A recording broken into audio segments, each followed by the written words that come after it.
ఉన్నాం. 1200 కోట్లు రిలీజ్ చేసినాం సార్. ఎక్కడన్నా ఒకటి రెండు మిగిలొచ్చు కానీ మ్యాక్సిమం ఇవ్వడం జరిగింది. మళ్ళొక్కసారి వెరిఫై చేసుకోవాల్సిందిగా కోరుతా ఉన్నాం. అధ్యక్ష, గౌరవ మంత్రివర్యులు గారు ఈ మధ్య ఎక్కువ హైదరాబాద్ ఉంటున్నట్టురు, ములుగుపోతలేనట్టురు, వారికి కొంచెము సమాచారం లోపం ఉన్నట్టుంది అధ్యక్ష. ఇవాళ నేను అన్నది ఏంది అధ్యక్ష, ఇవాళ పంట బోనస్ పెద్ద బోగస్ అని ఎందుకు చెప్పిన అధ్యక్ష అంటే, వాళ్ళ మేనిఫెస్టోలో 10 రకాల పంటలకి మేము బోనస్ ఇస్తామని చెప్పారు అధ్యక్ష. మరి 10 పంటల రకాలకి ఎక్కడిచ్చిరు బోనస్? దొడ్డువాట్లకి మీరు బోనస్ ఇచ్చిండ్రా? మీరు చెప్పిన 10 రకాల వాళ్ళకి బోనస్ ఇచ్చిండ్రా? దీనికి జవాబు చెప్పాలని నేను కోరుతా ఉన్నాను అధ్యక్ష.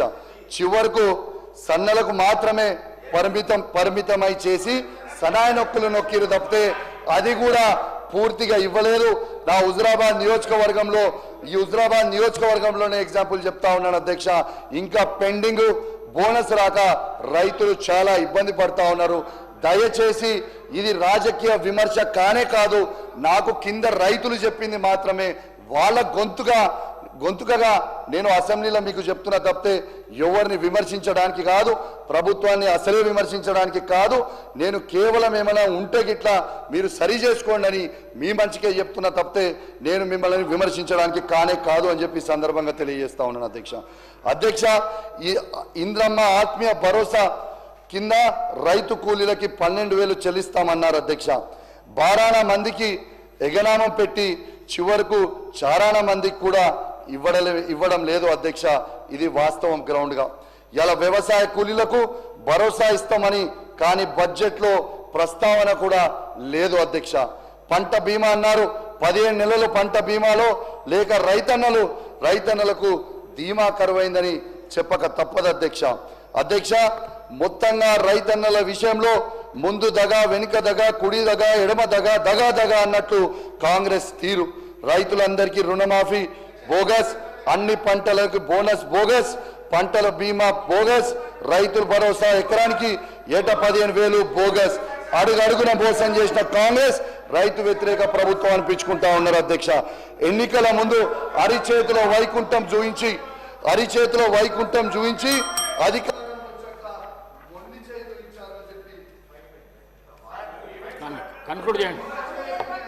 ఏమంటలేనే మీ మంచిగా చెప్తుంది. కౌశిక్ రెడ్డి గారు కన్క్లూడ్ చేయండి.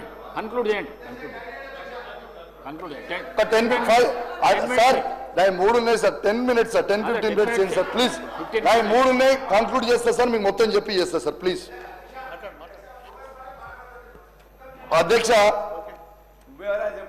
అధ్యక్ష, దేశానికి అన్నం పెట్టే రైతన్నకు సున్నం పెట్టిన దౌర్భాగ్యమైన చరిత్ర ఈ కాంగ్రెస్ ప్రభుత్వాన్ని రేవంత్ రెడ్డి గారిదని చెప్పక తప్పదు అధ్యక్ష అని చెప్పి సందర్భంగా తెలియజేస్తా ఉన్నాను అధ్యక్ష.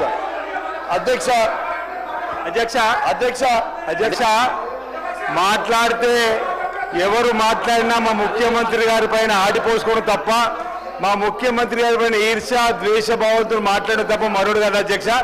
ముఖ్యమంత్రి గారిని పట్టుకొని విమర్శించేటువంటి మాటలు సరికాదని మాట సందర్భం చెప్తూ, ఈరోజు బడ్జెట్ పద్దులో భాగంగా వారికి అవకాశం వచ్చినప్పుడు వారి సూచనలు సలహాలు ఇస్తే తీసుకొని సిద్ధంగా ఉన్నాం అధ్యక్ష. ఈరోజు సన్నపు వడ్లకు 1,200 కోట్లు మేము ఇచ్చిన మాట ప్రకారం ఇచ్చిన సందర్భాన్ని కూడా వారు తప్పుపడితే ఎట్లా అధ్యక్ష? బోగస్ అనే మాట తప్పు. ఈరోజు వరేస్తే ఊరన్నది బీఆర్ఎస్ పార్టీ అధ్యక్ష.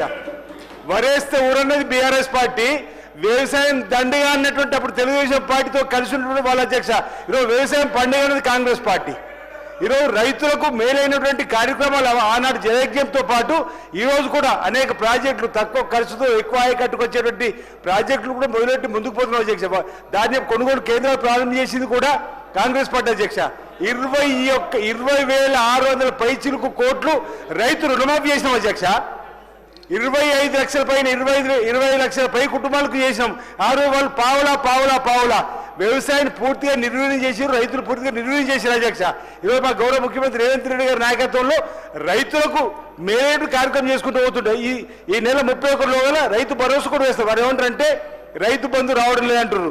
రైతు బంధు రైతు భరోసా పేరు మార్చినాము. ఈ 31 కోట్ల తప్పనిసరి ఇస్తాం. వారు కూడా ఇచ్చిన హామీని కూడా తప్పొట్టే విధంగా మాట్లాడి సరైనదే.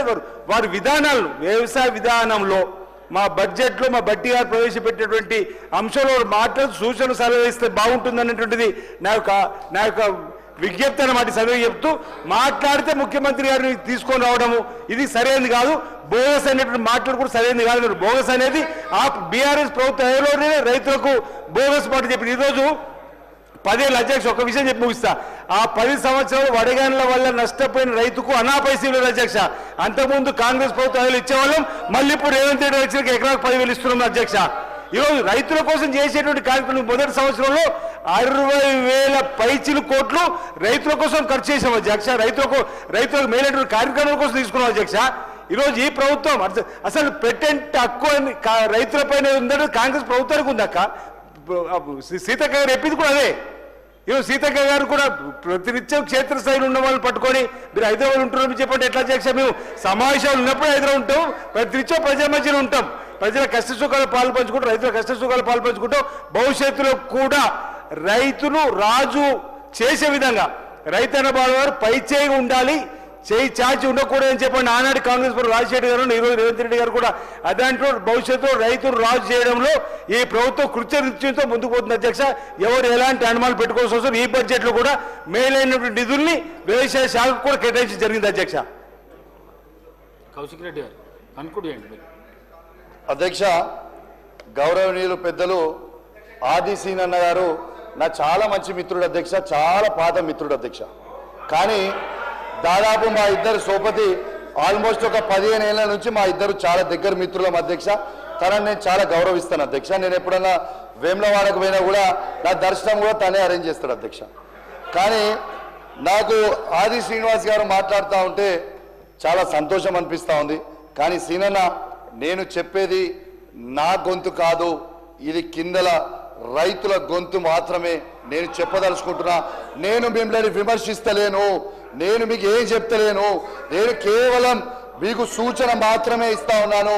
మీరు తప్పకుండా ఇవన్నీ చేస్తే రేపు మీకే భవిష్యత్తులో మంచుకుంటుందని చెప్తున్నా తప్పితే లేకపోతే మీరే ఇబ్బంది పడతారు. నేను అట్లాంటిది కానీ నేను రాజకీయం ఎట్లా చేస్తలేనని చెప్పి ఈ సందర్భంగా మీకు కూడా తెలియజేస్తున్నా సార్. మళ్ళీ తర్వాత నేను సీతక్క గారిని కూడా నేను ఏమనలే అధ్యక్ష. సీతక్క గారే నన్ను అన్నారు నేను హైదరాబాద్లో ఉంటున్నాను అన్నారు. కానీ తను ములుగుపోతలేరు, అప్పుడు బాగా తిరిగి ఇప్పుడు తిరుగుతలేరు అనేది నేను అన్నా. దాని తప్పితే నేను మంత్రిగా ఉండి అని నేను తప్పితే దాన్ని బట్టి ఏమనలే అధ్యక్ష. అధ్యక్ష ఇలా అప్పుడు ఇప్పుడు ఎప్పుడు ప్రజాక్షేత్రంలో ఉండే మనుషులు నిన్న కాక మొన్ననే పోయొచ్చినాము.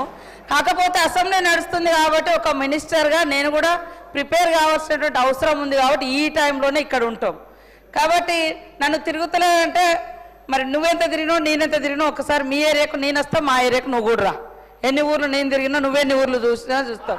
అట్లనే ఇంకొకటి సార్, ఆత్మీయ భరోసా, ఇందిరమ్మ ఆత్మీయ భరోసా. ఆడ ఎవరైతే భూమి లేనటువంటి వాళ్ళు ఉన్నారో మేము కొన్ని నియమ నిబంధనలు పెట్టుకున్నాం. భూమి లేనటువంటి వాళ్ళు 20 రోజులు కూలి పని చేసినటువంటి వాళ్లకు ఇవ్వడం జరిగింది. మొన్నటి వరకు కూడా ఎలక్షన్ కోడ్ ఉండడంతో ఇప్పటి వరకు ఒక 60 కోట్లు 70 కోట్లు వేసినాము. మిగతా ఇప్పుడు టోకెన్ అవి వేసే ప్రాసెస్లో ఉన్నాయి. మీరు వేయలేదు సిద్దిపేటలో కూడా వచ్చినాయి, చూసుకోమంటున్నా. సిద్దిపేటది కూడా ఉన్నది మా దగ్గర, లిస్ట్ ఇప్పుడు తెప్పిస్తా ఖచ్చితంగా.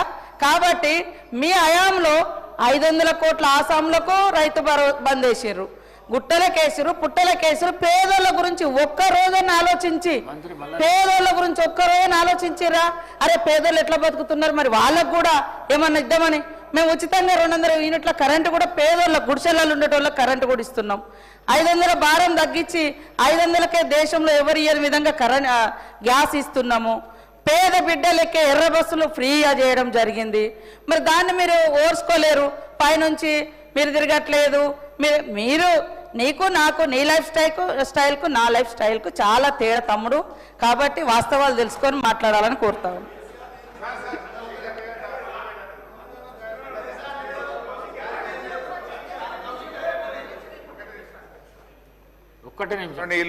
గౌరవనీయులు సోదరిమణి సీతక్క గారు మాట్లాడుతూ ఇందిరమ్మ ఆత్మీయ భరోసా పథకం గురించి మాట్లాడారు. ఇందిరమ్మ ఆత్మీయ భరోసాకు ఈ బడ్జెట్లో 930 కోట్ల రూపాయలు బట్టి గారు పెట్టారు. 930 కోట్లలో ఎంత ఖర్చు పెట్టారు ఇప్పుడే మీరు చెప్పారు. 60 కోట్లు వేసినట్టున్నాము అన్నారు. పెట్టింది 930, ఇచ్చింది 60 కోట్లు. అంటే దాదాపు 870 కోట్ల రూపాయలు మీరు విడుదల చేయలేదు. Point number 1. పాయింట్ నెంబర్ 2, ఈ సంవత్సరం ఇందిరమ్మ ఆత్మీయ భరోసాలో ఎంత పెట్టారంటే కొత్త బడ్జెట్లో 600 కోట్లు పెట్టారు. అంటే దాదాపు 330 కోట్ల రూపాయలు ఇందిరమ్మ ఆత్మీయ భరోసా